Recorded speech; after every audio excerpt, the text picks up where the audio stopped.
A quarter-pound of British plastic explosive disguised as a lump of coal could reduce a German locomotive to twisted wreckage in seconds, and most of the time no one even suspected sabotage.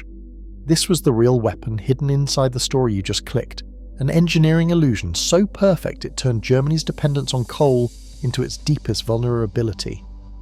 But how did these fake coals work from the inside out? And what damage did an invisible blast actually cause? The answer reveals a new chapter in the science of war, and it starts with what happens inside a sealed boiler, under hundreds of pounds of pressure. Inside a standard lump of coal, nothing seems out of place, until the illusion is broken by a precise cut revealing a dense green core. Nobel 88 is a plastic explosive with a faint almond scent, packed to a quarter-pound and shaped for perfect concealment. Nobel 88 was chosen not just for its power, but for its stability. It could be handled, dropped, even jostled in a coal pile without risk. Only intense, sustained heat, like the furnace of a working locomotive, would set the mechanism in motion.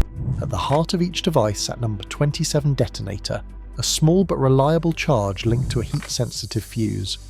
This fuse was engineered to ignore the warmth of a summer day, the friction of transport, or the accidental brush of a hand. Only when temperatures inside the firebox soared past 500 degrees Celsius did the fuse ignite. Once triggered, it gave a brief delay just enough for the coal to be fully consumed by the flames, and for the locomotive's boiler to reach maximum pressure. The entire system was designed to balance two opposites: absolute safety in handling and absolute certainty of detonation inside the target. The plastic explosive, encased in a shell of moulded plaster or metal and coated with real coal dust, blended seamlessly with the surrounding fuel. No seams to betray it, no difference in weight or feel to tip off an unsuspecting fireman. When the moment came, the number 27 detonator transformed a hidden lump into a focused shockwave. That blast, delivered at the heart of a pressurized steam system, was never random. It was the result of careful engineering tuned to deliver catastrophic force only when and where it mattered most. Steam locomotives operate under relentless pressure, their boilers holding back hundreds of pounds per the square inch. When an explosive coal device detonates inside the firebox, the first shock is violent but contained. Steel plates buckle, rivets shear, seams stretch to their limit. In a split second, the blast compromises the firebox wall and sends a shockwave into the heart of the boiler. What begins as a localized rupture becomes a chain reaction. Superheated steam, trapped at 200 to 300 pounds per square inch, finds the weakest point and bursts free. The release is explosive, multiplying the initial force many times over. Boiler plates can tear open like paper, sending shards of metal and scalding steam across the engine cab. Water, now freed from its pressurized prison, flashes instantly to steam and expands to more than 1,000 times its original volume. Locomotive frames twist, wheels jump the rails, and anything in the blast path is thrown aside. For the crew there is no warning, just a sudden roar and a wall of steam. The aftermath leaves more than twisted wreckage. Repairing a ruptured boiler is not a matter of days but months. Factories in Germany or Austria, already stretched thin by war, must reforge entire assemblies. Each destroyed engine means a missing link in the transport chain, a gap that cannot be filled quickly. Railway engineers have studied these failures for decades. They know the difference between a worn-out seam and the catastrophic violence of an internal blast. The evidence when it exists is unmistakable. Metal bent outward, rivets missing, firebox torn wide. And yet in wartime, such scenes were often written off as tragic accidents, a flaw in the steel, a lapse in maintenance. The real cause remained invisible, hidden inside a lump of coal. Aston House, known as Station 12, became the nerve centre for Britain's most audacious sabotage tools after its move from Bletchley Park in November 1940. Colonel Leslie Wood oversaw a facility buzzing with new ideas, but the challenge of making explosive coal look and behave like the real thing proved stubborn. Early efforts, led by lab assistant Arthur Christie, started with a simple plan. Hollow out actual lumps of coal using a serrated 6-inch tube, then pack the cavity with Nobel 88 plastic explosive and seal it. On paper, the approach seemed direct. In practice, it was a nightmare. coal, already brittle and unpredictable, would shatter under the pressure of drilling. Half-finished prototypes crumbled in Christie's hands or split open on the workshop table. Even those that survived the process often broke apart during transport, scattering traces of plastic explosive across the floor. The team tried reinforcing the lumps with glue, but this only made the seams more obvious and the coal less convincing. Every failure highlighted a fundamental problem. Real coal was simply too fragile to disguise a weapon at scale. The risk was not just wasted material, it was the danger of a railway worker spotting a patched seam, or worse, a device breaking apart in the field and exposing the entire operation. The SOE needed a solution that would withstand rough handling, blend into any coal pile, and fool even a practiced eye. Technical skill alone was not enough. What the project demanded now was the eye of a craftsman, someone who could create perfect forgeries, not just functional bombs. That realization opened the door to a new kind of expertise. The search for a better method would soon bring in talents far beyond the world of munitions, drawing on the artistry of film prop makers and set designers. But in these early months, every shattered prototype was a lesson in the limits of brute force, and a reminder that true sabotage required more than just explosives. It demanded deception at the smallest scale. Lieutenant Colonel Elder Wills brought a different kind of expertise to Station 15. Instead of chemists or engineers, he filled the workshops with the hands and eyes of the British film industry. More than 300 prop makers, modelers, and scenic artists, each trained to create illusions that could fool an audience. Among them was Wally Bull, a craftsman whose background in theatrical effects would soon prove essential. The early days at Thatched Barn were a study in creative problem solving. Real coal was out, too brittle and too unpredictable. Bull and his team turned to Herculite, a durable plaster that could be dyed and moulded into any shape. Using rubber moulds cast from actual lumps of coal, they produced forgeries that matched the weight, texture, and irregularity of the real thing. Before the plaster set, each piece was dusted with crushed coal for a finish that even a railway stoker's practiced eye could not distinguish. Every detail mattered. The uneven surface, the subtle shine, even the way the lumps fractured under pressure. But the process did not stop at plaster. To protect the explosive core and eliminate any sign of tampering, Bull's team developed a metal casing, thin enough to go unnoticed and strong enough to survive rough handling. Liquid plaster was poured around the metal shell, locking it in place and erasing any visible seam. The result was a solid, seamless lump, indistinguishable from the coal it would soon hide among. This was pure deception, engineered down to the smallest grain. Matching the coal to its destination became an art form in itself. German locomotives burned everything from brown lignite to glossy anthracite, and the Special Operations Executive's catalogue soon included a range of colours and sizes. Each shipment could be tailored to blend into French, Belgian, or Yugoslav coal piles. The forgeries were so convincing that even under close inspection there was no hint of what lay inside.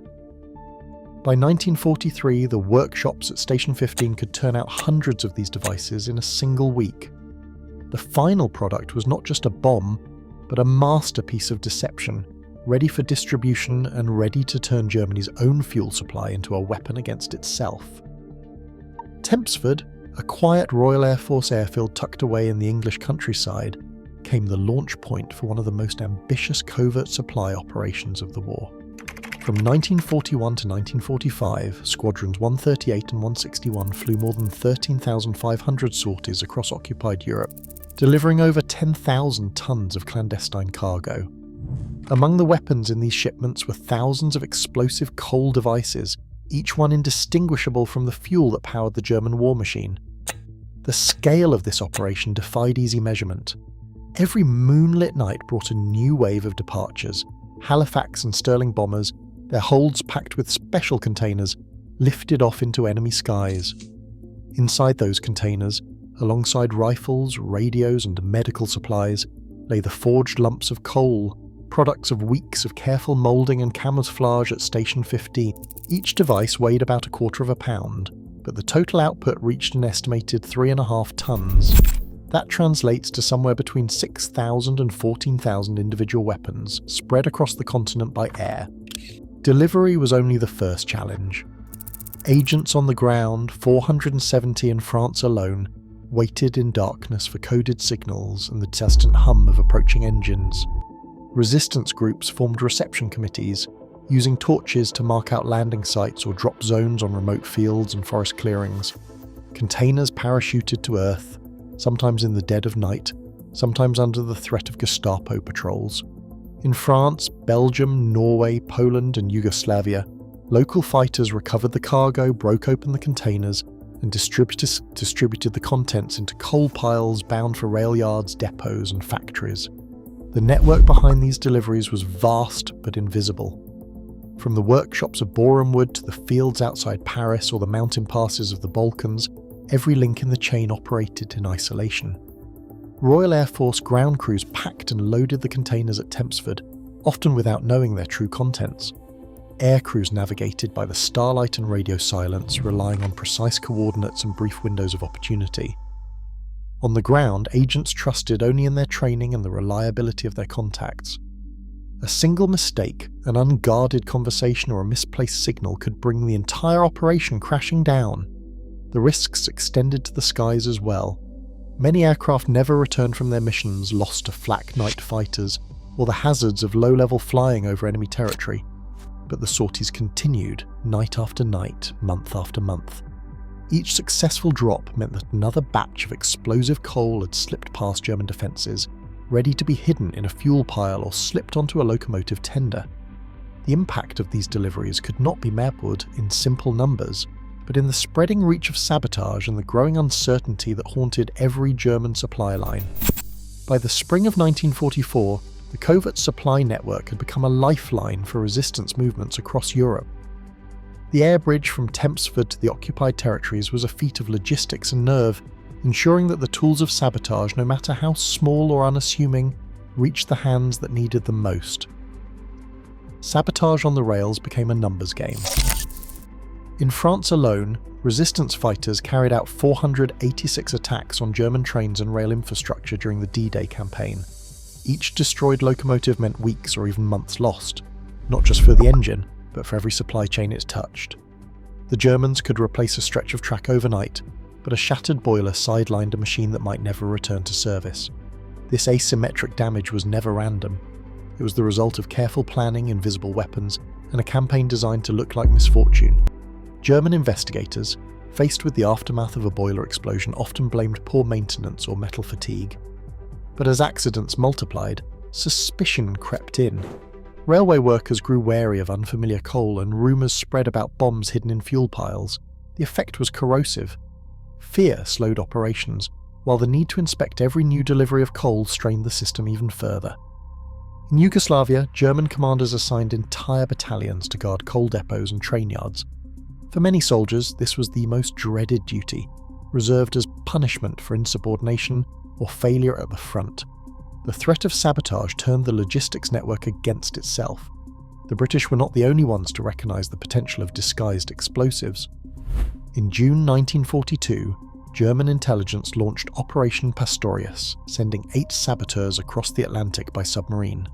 Their kit included plastic explosives shaped to mimic lumps of coal, intended for use against American locomotives and factories. The plan unravelled almost immediately.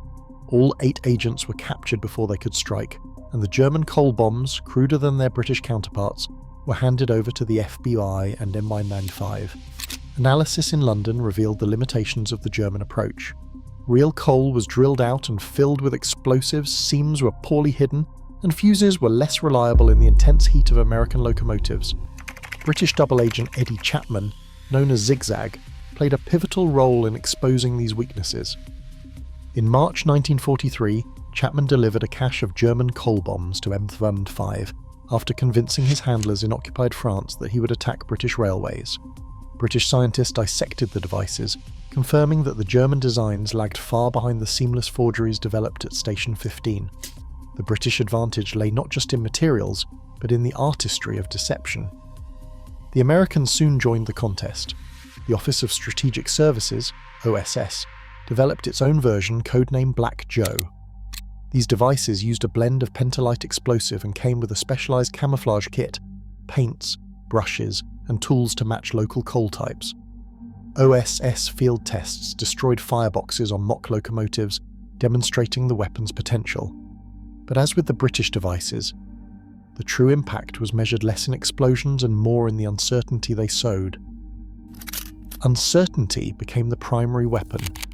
For German and Axis authorities, the response was costly. Every coal pile became a potential threat. Inspectors were forced to sift through deliveries by hand, often under guard. In Yugoslavia and elsewhere, rail security tied down nearly half of available troops, men who might otherwise have fought on the front lines. Transfer to train guard duty became so hazardous that it was used as punishment, a detail no one wanted. The mere rumour of sabotage was enough to cripple morale and slow the movement of troops, tanks, and supplies. Copycat efforts and countermeasures spread across the continent, but the British had set the template. Their devices proved that the most effective weapons could be the ones that left no trace, except for the chaos and fear they inspired. In the end, the impact of explosive coal was measured not in confirmed kills, but in the strategic paralysis it imposed on an enemy forced to question every shovelful of fuel. The legacy of invisible sabotage endures. Modern conflicts still rely on deception, with explosives hidden in everyday objects and paranoia used as a weapon. In a world where infrastructure and trust remain vulnerable, the line between ordinary and lethal blurs further. Ingenious engineering once shattered Nazi certainty, and now it challenges ours. Every tool of disguise reminds us that what we overlook can undermine everything. What do you think? Does innovation protect us or make us more exposed?